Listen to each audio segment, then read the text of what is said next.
Welcome to On Top of the World, Canada.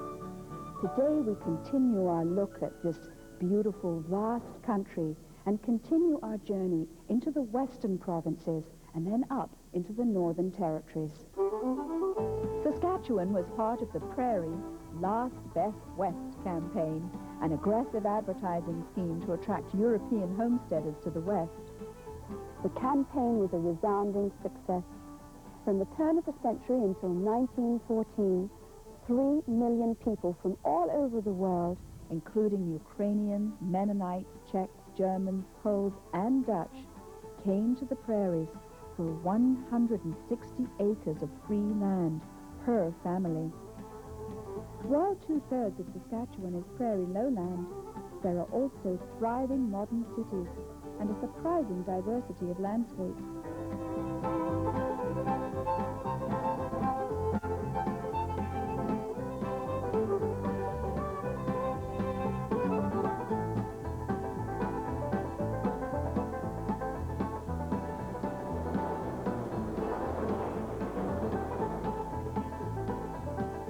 Look at the size of that.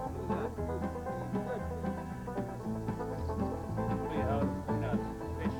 That's the original way my ancestors used. Just outside of Saskatoon is Wanuskewin, where you can meet and watch archaeologists at work on a project that's been causing excitement since the 1930s. The archaeologists that first arrived here in the 32 were looking at the very readily visible sites, such as the Medicine Wheel site, the teepee rings. It wasn't until later they started to investigate the valley and such that things were eroding out of the creek banks, such as bones and pottery. People have been using this valley for just about 6,000 years and using it as a hunting area, a place to procure bison, berries, and things like that. Plains Cree tradition was an oral tradition, so all these things were passed down through storytelling from elders and on to younger people. I think it's hard for people to imagine that it hasn't been written down, these things, you know, even though 6,000 years old. We're not going to find any clay tablets or anything like that out here.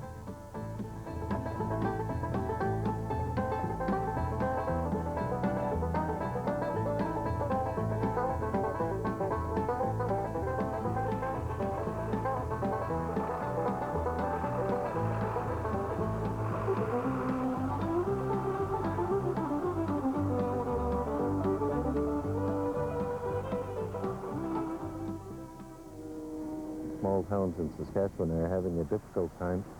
We're fortunate we have a resource. It's the nationally significant history that's here.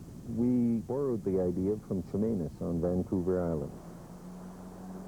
From 1882 to 1920, Regina was the headquarters for the RCMP, and Moose Jaw is home to the world-famous flying squadron, the Snowbird. The dream of a Métis state in the prairies ended here in Saskatchewan on May the 12th, 1885, at the Battle of Batoche. A year before, Louis Riel petitioned Ottawa requesting Métis land rights and better conditions for the Indian bands who were on the brink of starvation. Petition denied, Riel established a provisional government with Gabriel Dumont as commander-in-chief. An army was sent to quell the insurrection, and Batoche was captured in a 4-day siege. Riel, despite opposition, was hanged for treason. Indian leaders Big Bear and Poundmaker were jailed and died shortly after their release from prison. Dumont escaped to the States, where he joined Buffalo Bill's Wild West show. Granted amnesty, he returned to Batoche, where he died in 1906.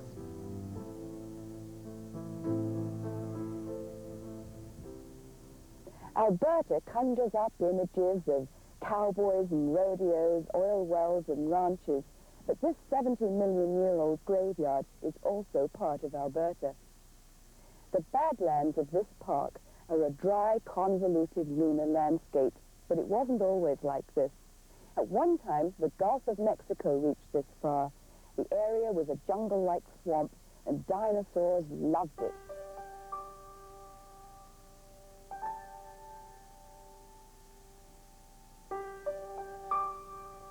Dinosaur Provincial Park contains one of the world's richest deposits of fossils.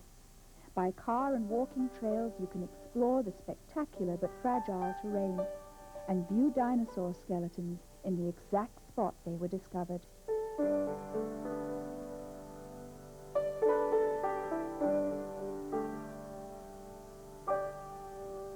I'm standing at the top of Head Smashed In Buffalo Jump near Fort Macleod in Alberta.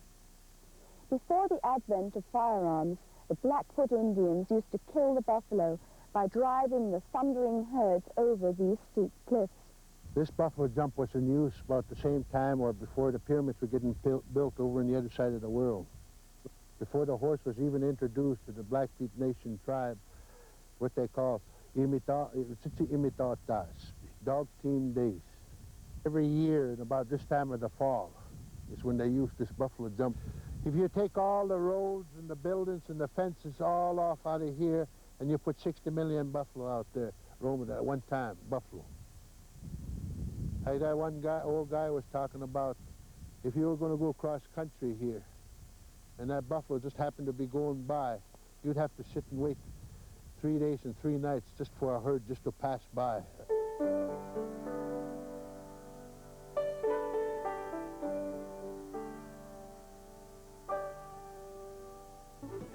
We found that there's quite a demand in Calgary, people who want to learn more about horses and learn to ride.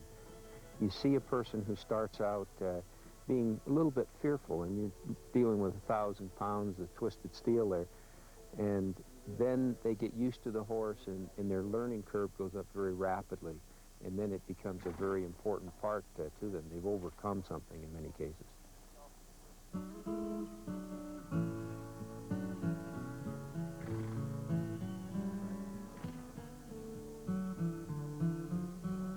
It's sunrise at Lake Louise in the Rocky Mountains of Alberta. This whole area was once covered by a vast inland sea and underwent dramatic geologic changes some 70 million years ago, when these mountains emerged like crinkling blankets out of an ancient sea.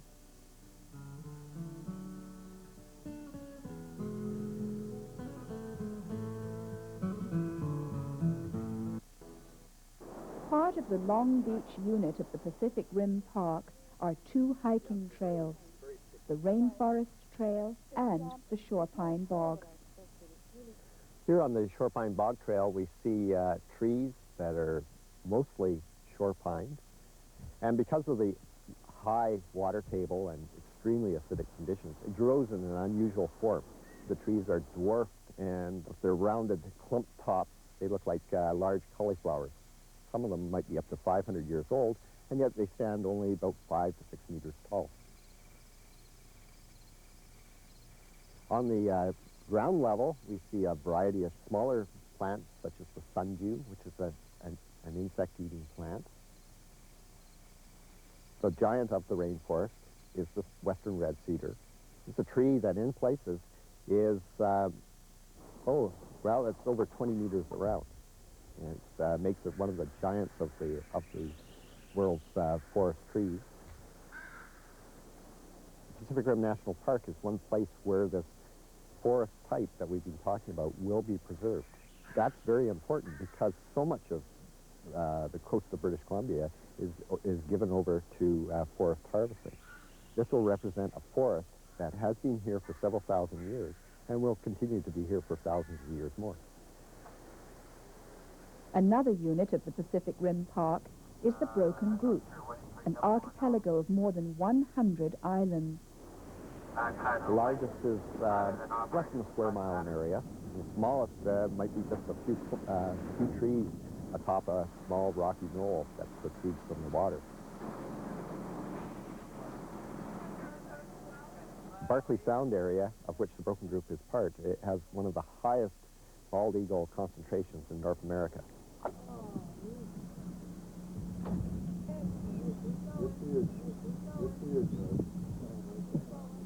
All units of the park have sea lions. They're a fascinating animal with fascinating sounds and quite an interesting smell associated with them.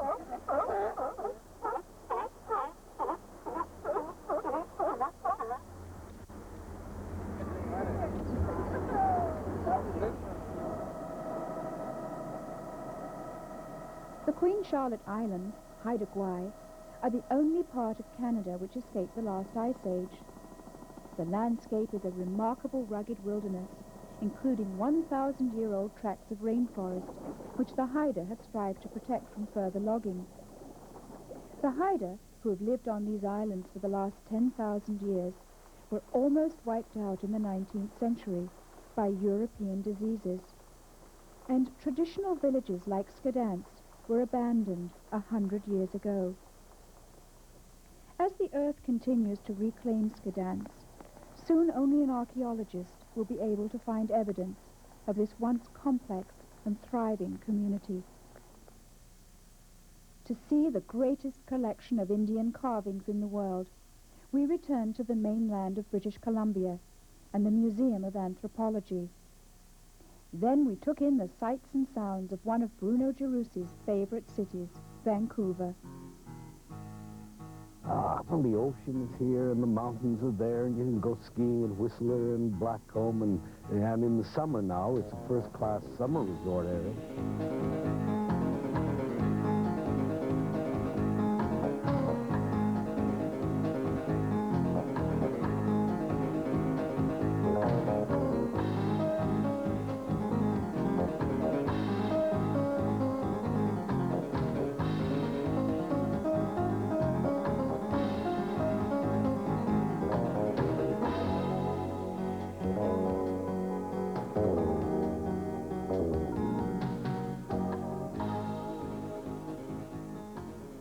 The Yukon and Northwest Territories combined represent 40% of Canada's landmass.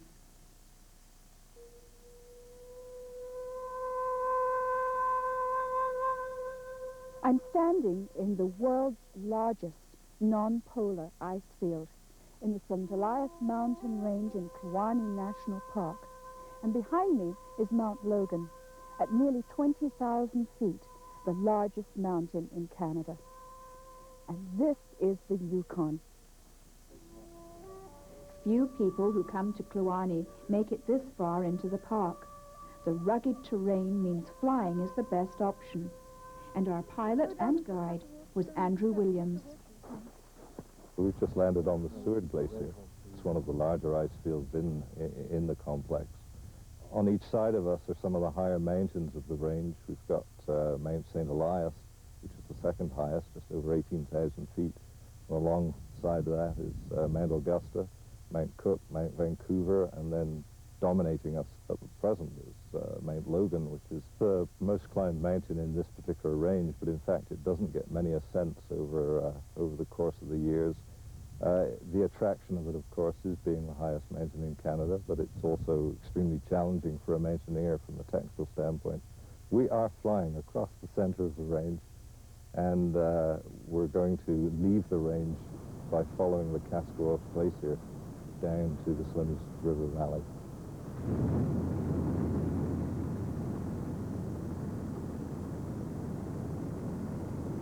The Kaskawos Glacier is one of the larger glaciers. It's up to 50 kilometers long, and although it doesn't seem to be, it's 5 kilometers wide, and it has these very striking moraine patterns which have made it a very popular mountain for photographers. Kluane, along with adjacent Wrangell St. Elias National Park in Alaska, were jointly nominated to the United Nations list of World Heritage Sites in 1979. We're just north of the 60th parallel, which is the border between the provinces and the territories. And if we were at the same latitude further east in Canada, would be well above tree line into very subarctic or Arctic conditions. But here, because of the Pacific climate, which is salt water only being 100 miles away, we have the northernmost range of a lot of Pacific plant species and southern animal species. The most notable species is Dall sheep, and there's about 5,000 Dall sheep in the park. The Slims River Valley is notorious for bears, and we have about 1 grizzly bear for every 10 square miles of habitat.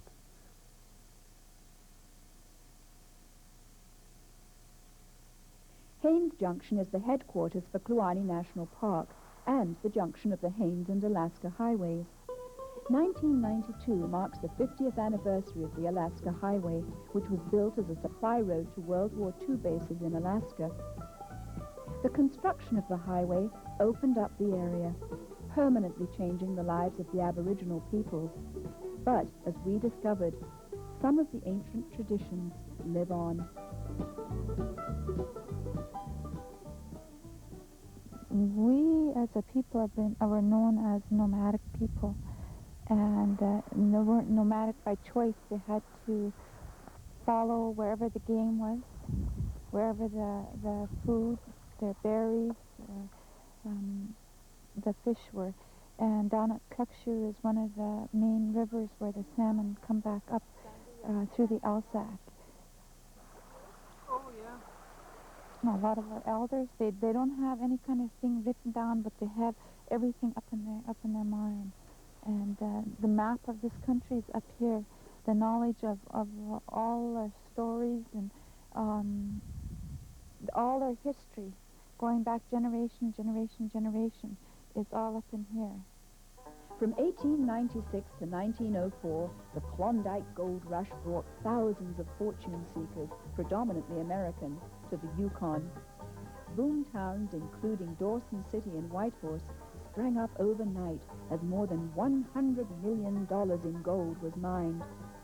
As the capital and commercial center of the Yukon, Whitehorse continues to prosper. The final stage of our journey took us into one of the most challenging environments known to man, the Northwest Territories. It's the general assumption that when Europeans braved the Atlantic in the 15th century and landed in the New World, they found that it was occupied very sparsely, a very sparse scattering of people living at a very low level of technology and low level of culture. And from what the demographers are able to put together now, there may have been roughly 100 million Aboriginal people in the New World, concentrated in the very high civilization areas of Mexico, the Caribbean. Even to the north of that, in what is now the United States and Canada, they calculate there may have been roughly 20 million people. 20 million people, comparable to the European population of that time, easily able to repel invaders. In fact, 100 years after Columbus, there was not a single European colony north of the Spanish areas of Mexico. Then, in 1604, the Europeans were able to establish permanent settlements. The only reason that we can explain this is massive depopulation of the Aboriginal peoples. Demographers can calculate now something between 90% and 95% of New World populations died as a result of European diseases. In the 1600s, it was the people of the Maritimes who died off. By the late 1700s, 90% of the Chippewayan up west of Hudson Bay died. The last one would have been the Inuvialuit people of the Mackenzie Delta. 90% of them died in 1902 from measles. Remarkably, the Inuit survived, and today the territories are the only region in Canada where the Aboriginal peoples, the Dene Métis and the Inuit, represent the majority of the population. Every community in the Eastern Arctic, with the exception of Pelly Bay, relies on a summer sea lift. The sea is covered with ice for a number of months of the year, so we can't get ships in here year-round. Ships come in to Iqaluit in late July. Airplanes bring in a good number of products, but the residents of Iqaluit on Baffin Island still depend on the sea lift to deliver construction materials, trucks, fuel, furniture, and food. Inuit are relying more and more on southern products, such as ammunition, canvas tents, canoes. You rely on it in wintertime, because the more you rely on modern stuff, the more you need it. So this way it's very important because you get the most practical things that you need and the most basic necessities, such as flour, tea, and biscuits like that. Being an animal lover, when I arrived in Yellowknife, I wanted to meet Bill Carpenter, who has been instrumental in preserving the dog breed known as Kimmick. Once indispensable to the Inuit way of life, snowmobiles and airplanes threatened to make the breed obsolete. With the assistance of the Inuvialuit, Bill Carpenter and partner John McGraw established a breeding program. The origin is with the Thule culture when the migration of Inuit occurred from Siberia all across northern Canada over as far as Greenland. They were working dogs that pulled sleds, carried packs, and they were used for hunting, to locate seal-breathing holes, to defend against polar bear, or to even aggressively attack muskoxen or caribou. Puppies born in the spring are almost mature size by 4.5 months, and it fits then with all of the northern breeds of animals which have a rapid growth rate in preparation for early winters and severe winters. What you're looking at now is the instinctive behavior as young puppies. If they could hide and protect themselves from either wolves or bears, they're survivors. There's no doubt about it. You have to be tough to survive in the North. Back in 1938, in the midst of the Great Depression, gold was discovered in Yellowknife. Mary Forrest's husband, Tom, landed a job as a mining cook, and they literally had to rough it in the bush. Ralph Cross took me on a tour through the old town, if you call 50 years old. And Shorty Brown, a former hockey star turned real estate developer, introduced me to the modern town.